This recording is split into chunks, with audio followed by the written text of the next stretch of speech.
Welcome, everybody, to episode 35 of the Hybrid Athlete Podcast. I am your host, Nate.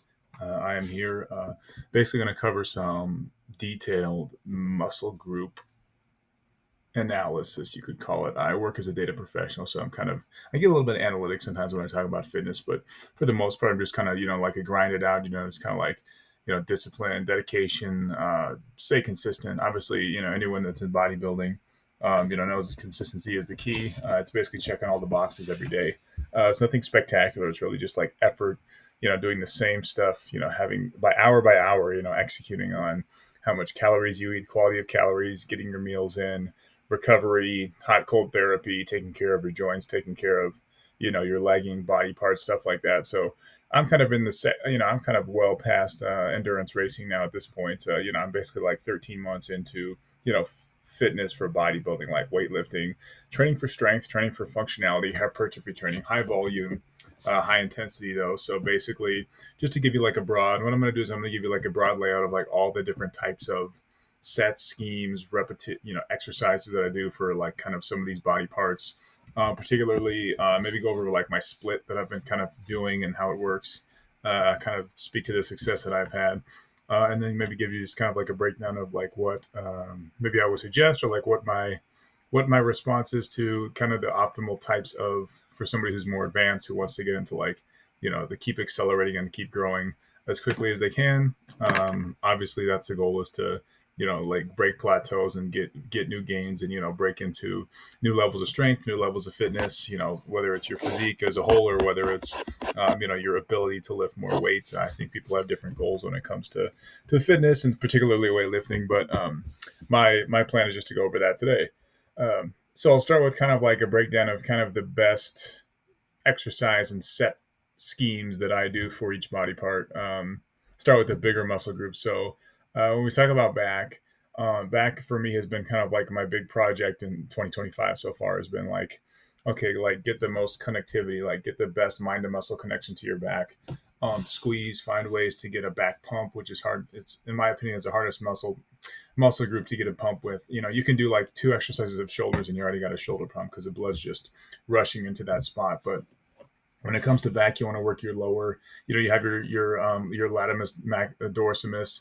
You have your kind of your spinal erectors in the back that like make that Christmas tree when you're kind of like doing a back pose or a back shot in bodybuilding. But for those of you who are like getting more advanced, want to like develop your back, I go with like and I think I hit on this last episode, like a heavy light almost, or like high low rep scheme. So I try to like get after the biggest, like a barbell row is like a good exercise to start with. You really just like shock the muscle. Like the neural system is basically forced to be ready to go as long as you're well stretched and you do the reps the right way. I hit a couple of good sets with like good form. Even try to pause at the top. I go all the way down, and then I kind of like let my lats stretch on the downward movement, and then I go all the way up. Whether you're using like a full barbell or like just a dumbbell, I really think this is a good like primary like starter in your workout for back, because it really like gets the blood going. It really gets it gets you kind of like hyper focused on like the most weight and the most and the highest quality reps. So you don't want to like be cranking the weight in a barbell row using your entire fucking body. What you want to do is you want to just kind of like zone in on, okay, like keep your back straight. It's like deadlifts, like keep your back straight and you really can't go wrong. You don't get injured as long as you have good form. So but I think this is a good starter because like it's a good one to like challenge, it's a strength builder. It builds like your entire back, even like your lower back too, kind of like that spinal, that that the lower column, the lower lumbar. And you get basically kind of set yourself up for lats in the second exercise. So I kind of go like low high too in terms of placement on my back. So if I'm focusing on my entire back, I'm basically going like kind of the crusher, like the most intense, highest weight with the barbell rows, probably like three to 5 sets, 3 at a minimum, probably 5 or 6 at a maximum. Um, And then I go into like lat pull downs, so more vertical, like more wide grip lat pull downs. Work the that upper shelf, like try to get that V taper, work that as good as I can. And I do. This is where I get into more of like a pyramid scheme or like kind of a ascending or descending repetition. So maybe in barbell row, I go like the same reps, maybe increase the weight as when I'm nice and warmed up, but I try to keep it between like 7 to 11 reps roughly when I'm doing a barbell row. When I get into a lat pull down, I'm focused on like really again getting a stretch on all these exercises. The biggest thing I think for me from what I've experienced is to get the best response, like to get a pump and also just to get the best like neurological and the best physical response and get the most kind of firing of your muscles, is to really like hold it, don't let go, like don't relax, but literally keep that stretch all the way down, like get all the way down on the stretch on the ascending or descending motion of the movement, the eccentric or concentric, and then just go for like a really good quality rep. So maybe at the end of that barbell row, you were kind of just like grip it and rip it type thing. Maybe you were kind of jerking a little bit, but when it comes to like the lat pull down, that's where I focus on like, all right, keep your back straight, like keep the same angle when you're grabbing that lat bar.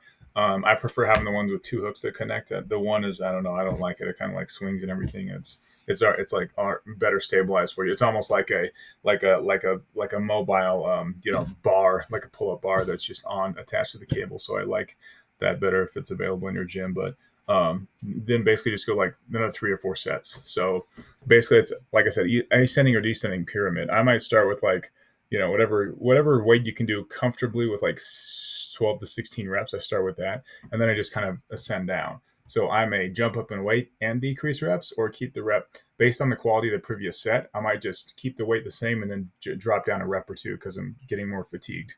At this point in the workout, I'm basically 7, 8, 9 sets into the workout. So I've pretty much done probably half the workout. This is basically a 4 exercise workout that I'm going through. So after I go for that, I basically go back to like lower, so seated cable rows. I think seated cable rows are a really good finisher for like lower back because you're basically the form. You're not controlling the motion of the weight. You're basically just controlling the effort and the weight that you drive. Basically, again, full stretch on the bottom, and then drive with your elbows and just drive your elbows back and almost try to like squeeze at the top of that rep on the concentric. So it's similar to kind of like that first exercise to where you can maybe grip and rip it at the end, but focus on like high weight, high intensity, and form. And it's like version B, version 2 of like that first exercise of, okay, you're attacking like heavier weight, but you're also like getting aided by the cable machine. So machine weights are good because they support form. They allow you to go to complete failure with no danger, and then they also support form. There's really no form failure. Whereas if you're on a barbell movement and you get fatigued, you might start, there might be form failure on a bench press. You might be like balancing the weight off your chest, or you might be like going too high or too low when you go down with the bar. So machines have a lot of benefits. I start with barbells and go into machines. That's a theme, of my exercises. So I think exercise 3 is a good one there. Exercise 4 is almost like the finisher. I mean, if you're doing 3, 4, up to 5 sets for each exercise, you're looking at like an 18 to 20 set workout for a single muscle group. And Jay Cutler is kind of like noted for really like emphasizing, yeah, he was a high volume trainer, but 18 to 20 sets is plenty for one muscle group. Maybe if you work that muscle group twice a week, it'd be like I guess 20 to 30 sets at the most, maybe 32 at the very most. But I think if you train hard and train right, then you'll be able to like have a full butt muscle group workout with like 18 to 20 sets, maybe 24 sets when I do legs, because I'm throwing in calves and like machine for quads and hamstrings there. But ultimately, I think that's like a good schedule is 4 exercises. So exercise 4 is basically going to be like a finisher with dumbbells. So like a reverse dumbbell fly. I really like that one. I engage my core. I kind of like, lean over and I just do a full range of motion, lighter weight, 30, 35, maybe 40-pound dumbbells at the most. And just kind of really focus on like squeezing at the top. This works like kind of like my entire rear delt cap.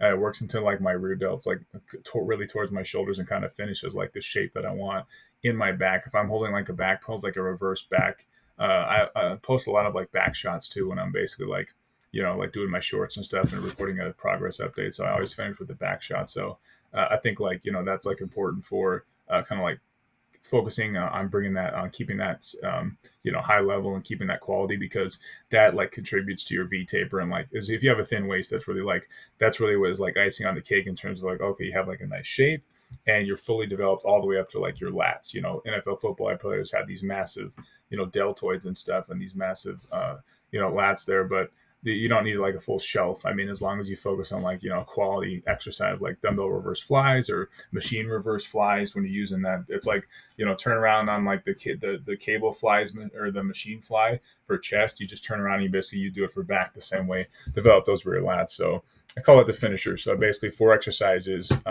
Maybe I go 5-4-4-3 or 5-5-4-4, 5-5-4-3 for exercise by exercise. So, somewhere between like 16 to 20, 21 reps basically is what I do for like all of these body parts if it's one muscle group in a day. So that's like I think that's a good snapshot of my full back workout day that I typically focus on and prioritize. If I do that on a Monday, say for example, I'll turn around on Tuesday, I'll go to chest, or maybe I'll go from back into shoulders and then shoulders into legs. So back, shoulders, legs, back, chest, legs. That's usually like the sequence to hit my full body at the beginning of the week. Same thing. I won't, probably won't go through like each individual exercise like I did with back, but you kind of get the idea. Chest would be similar. Chest would be like 4 exercises, 18 to 24 sets, maybe a slightly more higher volume because chest is a little bit more like working angles, like incline, flat, decline somehow. So I throw in dips, by the way. Dips are good for like developing your lower chest. I've kind of always had a pretty decently developed lower chest, which naturally for men, it's easy to have a more developed lower chest because of your daily activity, how you push and press things. But developing the incline bench press is really, I think, good for developing your upper chest and getting a better shelf. So when you're wearing clothing, like your side from the side, you just look bigger, like you have a more dominant, upheld look. So the reason I mention that is because when we get into back and we're working angles, I kind of noticed how I kind of like variated from angle to angle. So I went, maybe like a slight angle on the lat bar pull down on exercise 2, back to like a completely flat angle on exercise 3, back to leaned over, maybe 45-degree angle doing reverse dumbbell flies, exercise 4. So back is similar to chest in that way. Like it's a kind of a push press differentiation. If you're doing a bro split, push press legs, pull, something like that, well, then obviously you'd want to work angles for when you're doing push as well as press. But here we're focusing on pull because we're on back. So sorry, pull press, not push press.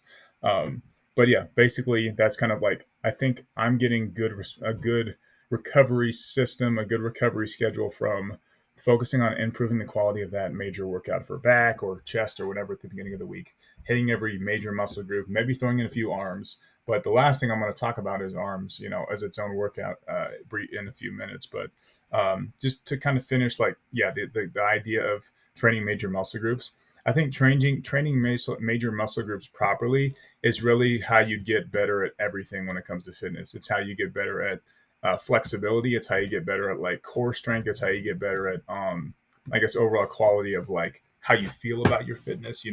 I think anyone that lifts weights needs to focus on the core lifts first. Needs to focus on not being like an isolated gains individual to where maybe you have big arms. There's guys that go to my gym and they have really big arms, but their legs are, chicken legs, or, vice versa. If all they do is legs and their upper body's legging, or it's not, you're looking for symmetry. There's a reason why bodybuilding is judged on symmetry, not necessarily overall mass and size. There's a reason why Hadi Choopan, Derek Lunsford, these guys are 5'6", 5'7", Nick Walker.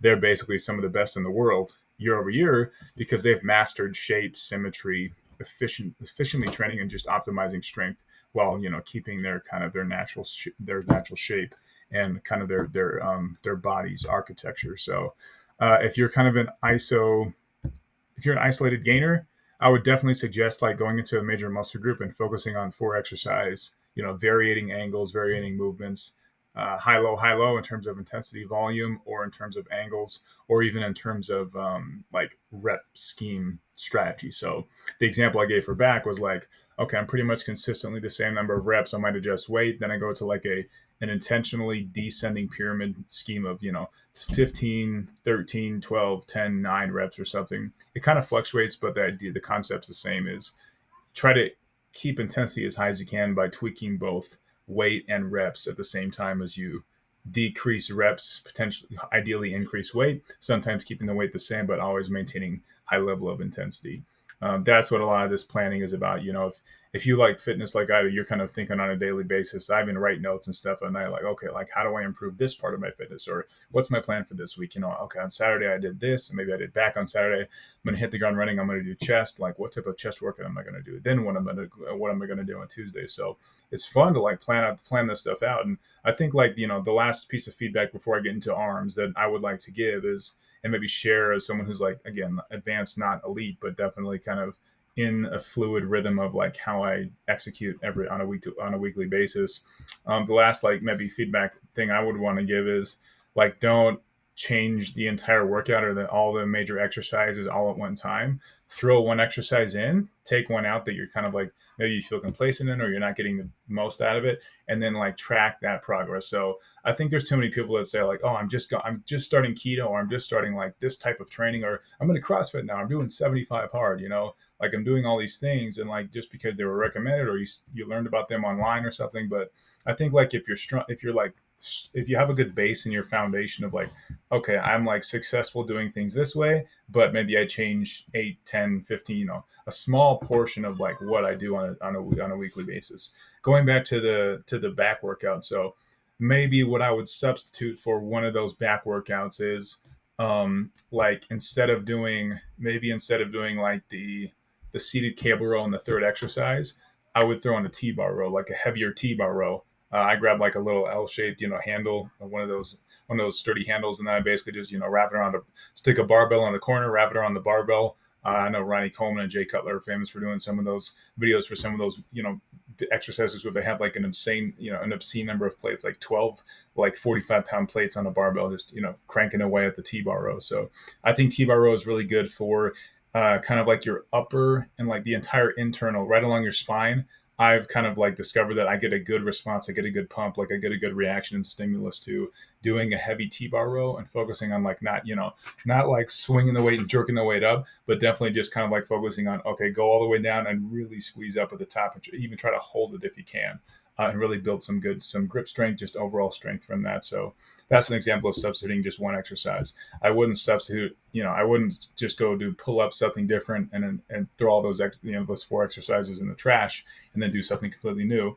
I think that it's good to like shock your body and give it a change, but also it's good to like stick with like what gives you the best response and change that particular exercise in terms of weight or in terms of like timing, maybe like frequency of how when you do that workout or like how much weight you do in a particular set of that exercise in that workout. So just being more scientific with it, it's not always necessary, but sometimes I think it is in terms of like, don't, if it ain't broke, don't fix it, but also just kind of like, like pay attention to what's available to you, what resources, what type of exercise might fix one of your problems. So the reason I mentioned that is that's a good segue into arms. So for me, arms have been one of those ones to where I typically work them in like 3, 4, sometimes 5 days a week. Where maybe on a leg day I'm finished with all my stuff, and then I'm doing like calves or like a light auxiliary movement, isolated movement in legs, throwing some barbell, some dumbbell curls or something. Or on chest day, I do triceps, focus on some